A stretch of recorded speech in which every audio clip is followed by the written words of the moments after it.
नमस्कार बच्चों, आज मैं 8वीं कक्षा की हिंदी पुस्तक का पाठ 7 कविता नवयुवकों के प्रति की व्याख्या करूंगी।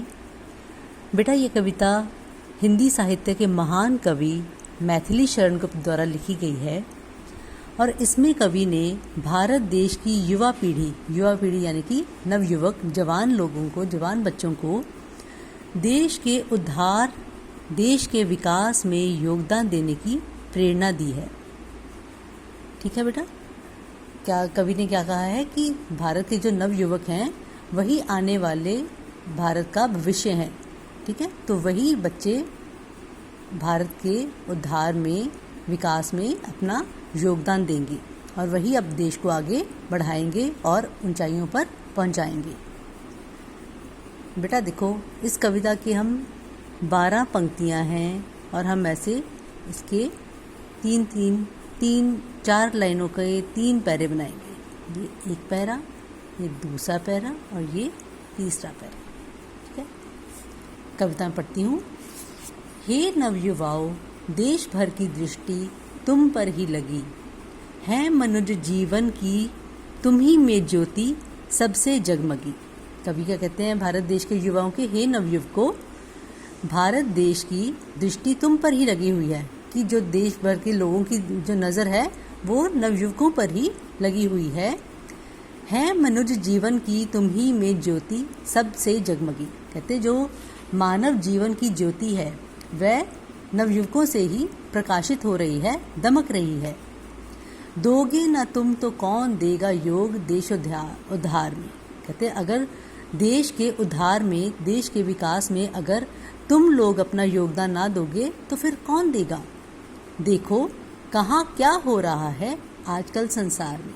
कहते हैं तुम अपनी दृष्टि खोल कर देखो और आजकल संसार में क्या हो रहा है इस सब का ज्ञान रखो। जो कुछ पढ़ो तुम कार्य में भी साथ ही परिणत करो।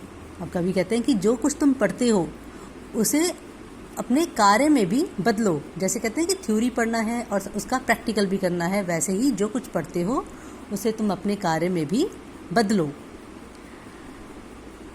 सब भक्तवर प्रहलाद की निम्नोक्ति को मन में धरो। कहते सभी बच्चे भक्तवर प्रहलाद, एक भक्त प्रहलाद हुए हैं, उनकी नीचे लिखी हुई पंक्ति, ये वाली पंक्ति को अपने मन में धारण करो कि कौमार में ही भागवत धर्म आचरण कर लो। यहाँ कि युवावस्था में ही, जवानी में ही भागवत धर्म के अनुसार व्यवहार करना सीख लो। कि अपना जो आपने व्यवहार करना है वो भागवत धर्म के अनुसार ही आपका व्यवहार होना चाहिए। नर जन्म दुर्लभ और वह भी अधिक रहता है कहाँ। कभी कहते हैं कि जो मनुष्य जन्म है बहुत मुश्किल से मिलता है और यह बहुत ज़्यादा देर तक नहीं रहता। मनुष्य का जीवन जो है वो जल्दी ही खत्म हो जाता है। इसलिए अपनी जितनी आयु है उसमें आप अपना देश के उद्धार में उस आयु को लगाओ। दो पथ असंयम और संयम हैं तुम्हें अब सभी कहीं। कभी कहते हैं कि तुम्हारे सामने असंयम और संयम, 2 तरह के तुम्हें पथ मिलेंगे, हर तरफ देखने को मिलेंगे।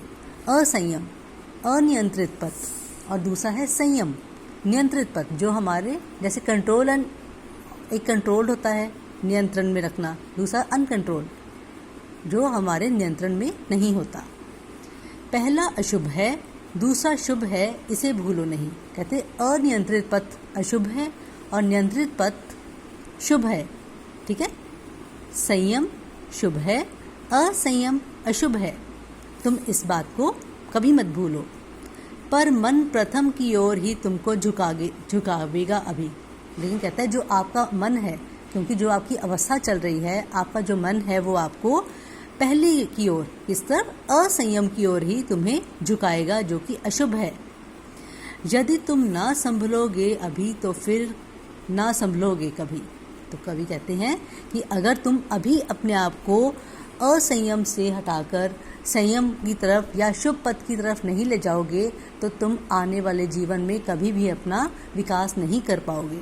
इसलिए अपने जीवन को सही दिशा में लेकर जाना हम सबका कर्तव्य है और देश के उद्धार में अपना योगदान देना हमारा परम धर्म होना चाहिए। बच्चों, कविता छोटी सी है लेकिन बहुत बड़ा संदेश इसमें कवि ने हमें दिया है। इसे हमें अपने जीवन में ज़रूर अपनाना चाहिए। धन्यवाद।